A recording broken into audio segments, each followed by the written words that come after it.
함께 보실 하나님 말씀은 고린도후서 5장의 말씀입니다.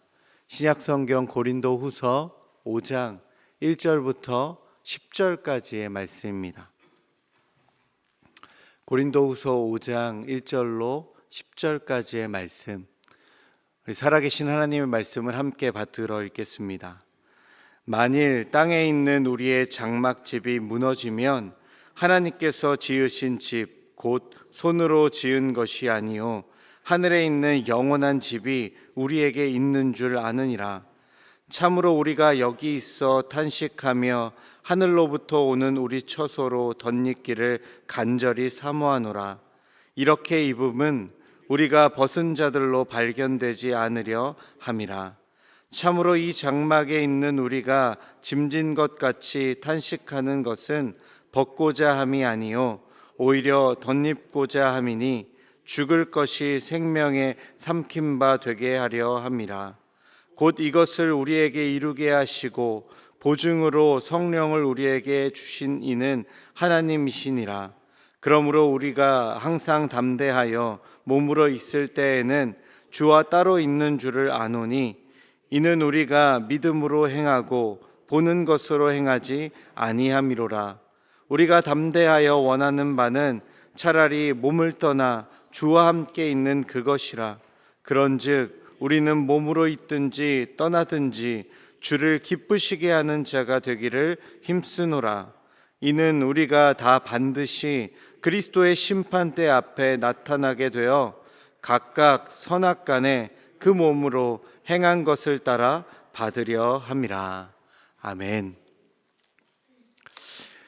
이 땅에 살고 있는 대부분의 사람들은요, 눈에 보이는 이 땅의 것에 이 땅의 가치에 소망을 두며 살아갑니다. 세상에서는 얼마나 가졌느냐에 따라서 어떤 위치에 있느냐에 따라서 그 인생의 가치를 평가하기 때문에 그렇습니다. 그러나 기독교 신앙은요, 우리에게 눈에 보이는 이 땅의 그 어떤 것이 참된 소망이 될 수 없다라고 말합니다. 그렇다면 참된 소망은 무엇일까요? 오늘 본문에서 사도 바울은 땅에 있는 장막과 하늘에 있는 영원한 집의 대조를 통하여 성도의 인생을 비유하고 있습니다. 그리고 이것을 입는다, 벗는다라고 하는 옷의 비유를 통해서 성도의 인생을 설명해 주고 있습니다. 땅의 장막이라는 것은 인간의 육신을 표현하는 겁니다. 제한된 삶의 자리를 빗대어서 말하는 것이 땅의 장막이라는 겁니다. 장막집은 천막으로 만들어진 임시처소이죠. 이는 유한하며 시간이 지나면 반드시 무너지는 것입니다. 사람은 태어나서 죽음을 맞이하게 되고 죽음을 맞이하면 한 줌 흙이 되어버립니다. 이것이 땅에 세워진 장막집이며 인간의 인생을 표현하고 있는 겁니다. 그러나 오늘 성경은요, 하늘의 영원한 집을 바라보라 라는 말을 던져주고 있습니다. 성도의 삶이 땅으로 끝나지 않으며 하늘에 있는 영원한 집에 들어간다, 그 영원한 집을 덧입는다 라고 말한다라는 겁니다. 땅에서 육체의 장막이 일시적이라면 하늘의 집은 성도들이 죽음 이후에 영원히 거주할 곳입니다. 복음은 그리스도인들에게 산 소망을 주죠.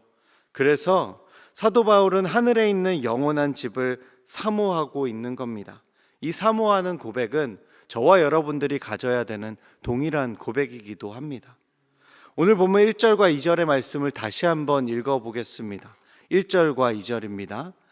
만일 땅에 있는 우리의 장막집이 무너지면 하나님께서 지으신 집, 곧 손으로 지은 것이 아니요 하늘에 있는 영원한 집이 우리에게 있는 줄 아느니라. 참으로 우리가 여기 있어 탄식하며 하늘로부터 오는 처소로 덧입기를 간절히 사모하노라. 이 말씀은 비록 이 땅에 속하여 살고는 있지만 속히 영광스러운 부활의 몸을 입기를 소망하는 신앙의 고백을 담고 있는 겁니다. 영광스러운 하늘나라에 대한 소망은요, 이 땅에 있는 썩어 없어질 것들과는 좋게 비교할 수 없는 것입니다. 사도 바울은 이를 간절히 사모한다라고 표현했습니다. 너무나 공감이 되는, 그리고 우리가 해야 하는 고백이 아닐까라는 생각이 듭니다. 이런 말이 있다고 합니다. 인생은 재방송되지 않는 드라마다. 인생은 재방송이 되지 않는 드라마다. 인생은 시작되면 끝을 향하여 끊임없이 전진할 뿐 다시금 반복되지 않는다라는 겁니다. 가만히 생각해 보면 사람은 태어나면서부터 끊임없이 시간의 흐름 속에서 전진만 합니다. 죽음을 향하여서 질주하는 것이 모든 인생들의 현실이라는 겁니다. 실수하든 성공하든 한 사람의 인생은 한 번으로 끝나는 것이죠. 그 인생이 행복이 될 수도 슬픔이 될 수도 있습니다. 다만 이 땅의 육신은 잠깐일 뿐 새로운 육신을 입게 되는 것이 성도에게 주어진 약속이라는 것입니다. 성도는 부활을 통해 잠깐 머물 집이 아니라 영원한 집을 얻게 되는 것입니다. 이것을 소망하며 사는 것은 새로운 삶의 방식을 요구합니다. 다시 말해서 하늘의 영원한 집, 땅의 장막이 아닌 하늘의 영원한 집을 소망하는 삶의 그 양식과 그 태도가 우리에게 요구되는 것이고, 그 삶의 양식과 태도가 오늘날 그리스도인들의 삶의 태도요, 삶의 양식이라는 겁니다. 오늘 본문에선 그 교훈을 우리는 찾아볼 수 있습니다. 먼저 오늘 본문은 이것을 이야기해 줍니다. 우리는 벗은 자의 삶이 되지 않아야 한다. 벗은 자의 삶이 되지 않아야 한다. 오늘 본문 3절과 4절의 말씀 함께 읽어봅시다. 3절과 4절입니다. 이렇게 입음은 우리가 벗은 자들로 발견되지 않으려 함이라. 참으로 이 장막에 있는 우리가 짐진 것 같이 탄식하는 것은 벗고자 함이 아니요 오히려 덧입고자 함이니 죽을 것이 생명에 삼킨 바 되게 하려 함이라.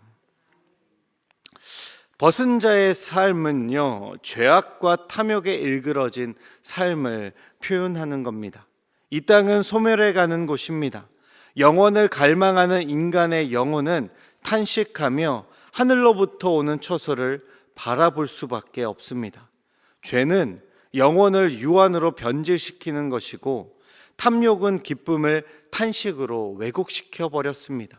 이것이 성경에서 말하는 죄의 결과입니다.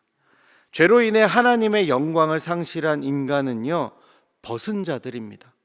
창세기의 모습을 보시면 아담과 하와가 선악과를 따먹고 난 다음에 눈이 밝아져서 벗은 것을 부끄러워하였습니다.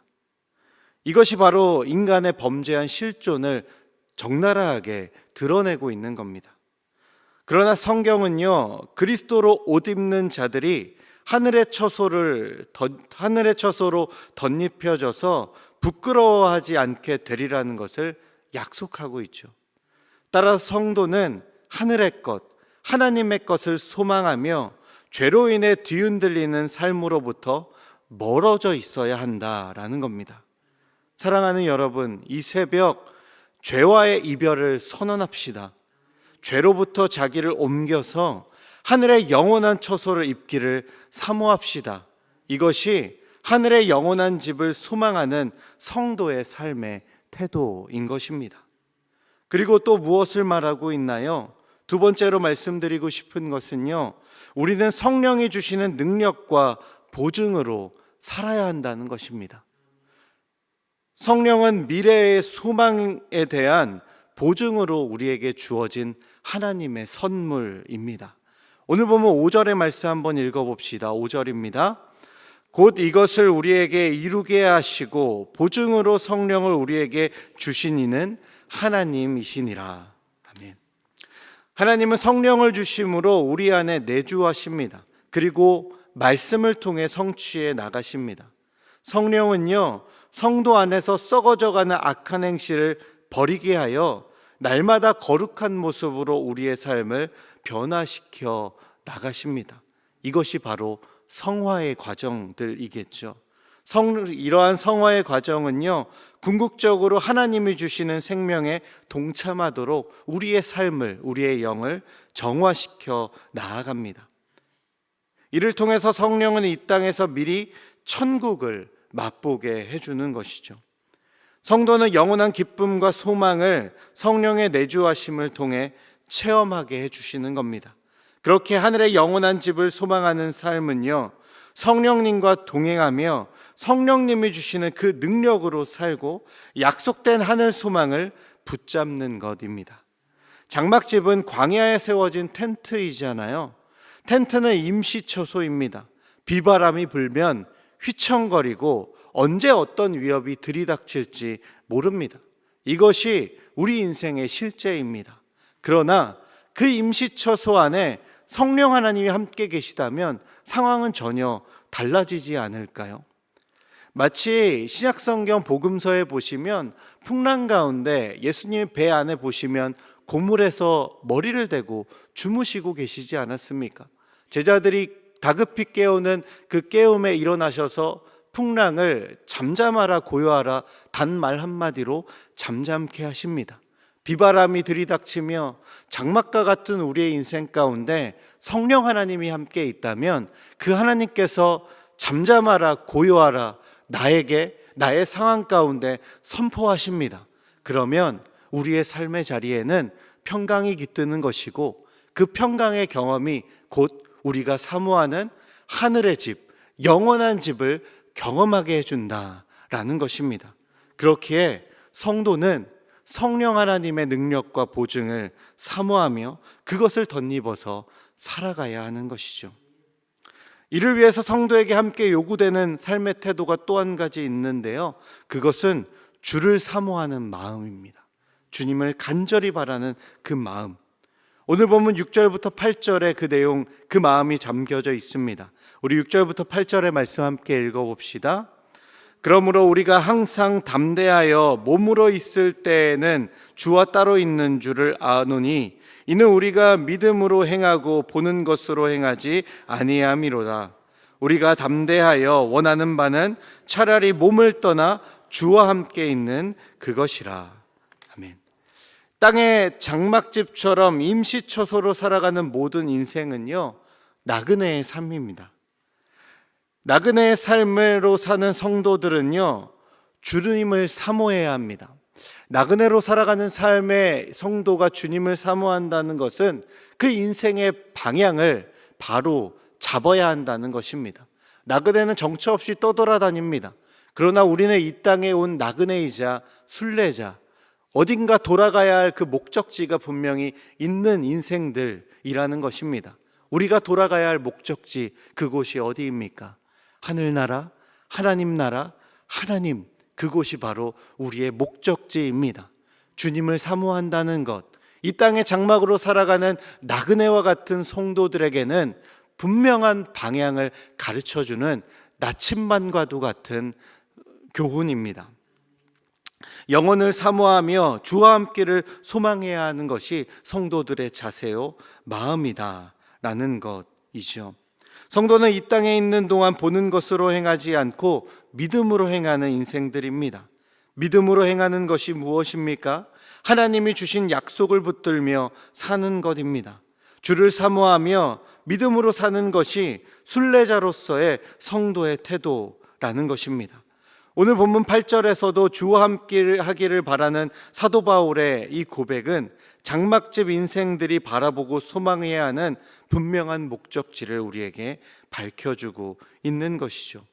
왜냐하면 본문 10절의 말씀처럼 모든 사람은 그리스도의 심판대 앞에 서게 될 것이기 때문입니다. 결국 하나님을 믿는 자나 믿지 않는 자나 그리스도 앞에 나아갑니다. 하나님 앞에 서게 됩니다. 그러나 이 땅에서 하나님을 믿게 된 인생들은요, 그 목적지를 알기에 그 심판대가 두려움의 심판대가 아닙니다. 왜냐하면 나를 심판하실 그분이 바로 나의 아버지 되시는 분이시기 때문입니다. 그렇게 나를 심판하는 것이 아니라 그 심판대는 나를 맞이해 주시는 환대의 자리, 환송의 자리가 되는 것입니다. 이 땅의 장막집으로 살아가는 모든 성도는 주를 사모하는 그 마음의 태도를 결코 잊어서는 안 되는 것이죠. 마지막으로 말씀드리고 싶은 것은요, 성도는 주를 기쁘시게 하는 자로 살아야 한다는 것입니다. 장막집의 인생으로 살아가는 이 성도, 잠깐의 이 장막집의 인생에 거쳐있는 나그네와 같은 순례자와 같은 성도는요, 주님을 기쁘시게 하는 그 삶을 잊지 말아야 한다라는 겁니다. 사람은 하나님의 기쁨으로 이미 창조되었습니다. 하나님이 인간을 창조하시고 심히 좋았더라 감탄하셨잖아요. 그렇기에 지금의 내 모습이 땅의 장막과 같이 연약하고 보잘것없고 때로는 다 쓰러져 가는 모습으로 여겨질지 모르겠지만, 하나님은 이러한 나의 모습을 그대로 보시고 좋아한다, 그리고 긍정해 주시고 기뻐한다 말씀하고 계시는 겁니다. 따라서 성도가 그날 곧 땅에 있는 장막집이 다 무너지게 된 그때 하늘의 영원한 집에 들어가게 되는 그 이유는요, 이 땅에서의 그 주님의 기쁨으로 나의 삶을 하나님의 영광을 위하여 살아냈기 때문일 것입니다. 우리의 장막집과 같은 인생 보잘것없다 여겨질지 모르겠지만, 하나님 귀하다, 사랑한다, 소중하다 말씀해주고 있습니다. 그 소중함의 가치답게 우리의 삶을 하나님의 기쁨이 되도록 내어드려야 한다는 것입니다. 신부가 신랑을 맞이할 준비를 하며 정결한 준비를 하듯이, 성도는 그리스도를 만나기 위해 하늘의 영원한 집을 덧입는 그날까지 하나님의 기쁨이 되는 삶의 걸음걸음을 걸어 나아가야 하는 것입니다. 오늘 본문 9절과 10절의 말씀을 마지막으로 함께 읽어봅시다. 9절과 10절입니다. 그런즉 우리는 몸으로 있든지 떠나든지 주를 기쁘시게 하는 자가 되기를 힘쓰노라. 이는 우리가 다 반드시 그리스도의 심판대 앞에 나타나게 되어 각각 선악간에 그 몸으로 행한 것을 따라 받으려 함이라. 아멘. 모든 것을 행한 것에 따라 받게 하실 하나님의 최종 심판 앞에서 우리는 죄에 대해 정결함과 거룩함을 평가될 것입니다. 그러나 걱정할 것 없습니다. 우리들의 정결함과 거룩함은 내가 이루는 것이 아니라 이미 우리가 믿는 구주 예수님께서 다 이루어 주셨기 때문이죠. 우리는 그 주님과 기쁨과 자유를 만끽하며 살아가면 됩니다. 우리가 하나님의 자녀이잖아요. 하나님의 기쁨이 된다는 건 무엇일까요? 이 땅에서의 삶이 때로는 비천하고 때로는 연약하고 뒤흔들릴지라도 하나님의 기쁨, 하나님의 사랑을 마음껏 누릴 때 우리의 아버지 되시는 주님이 나를 보며 기뻐하시지 않겠습니까?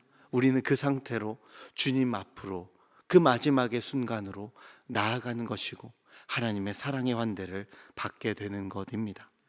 사랑하는 여러분, 우리의 인생은요, 땅의 장막집입니다. 세상 풍파에 약하고 잠깐 머물 임시처소입니다. 성도는 임시처소에 모든 것을 거는 사람이 아닙니다. 우리의 모든 것은 주님이시기 때문입니다. 장막집이 우리의 모든 것이 결코 아니라는 것 우리는 기억해야 합니다. 성도에게는 영원한 하늘의 집, 하나님께서 만드신 집이 예비되어 있습니다. 이것을 성령께서 보증해 주십니다. 성령의 보증을 따라 그리스도의 심판대에 서기까지 벗겨진 자의 삶, 곧 죄에 노출되는 부끄러운 현실에서 멀어집시다. 주님을 사모하며 주님의 기쁨으로 오늘을 살아갑시다. 이것이 하늘의 영원한 집을 소망하는 성도의 삶이며 성도의 태도인 줄로 믿습니다. 이를 결단하고 하늘의 영원한 것을 바라보며 하나님의 영원한 것을 사모하는 이 새벽 기도의 시간 되기를 주님의 이름으로 축복합니다. 우리 함께 찬송합시다.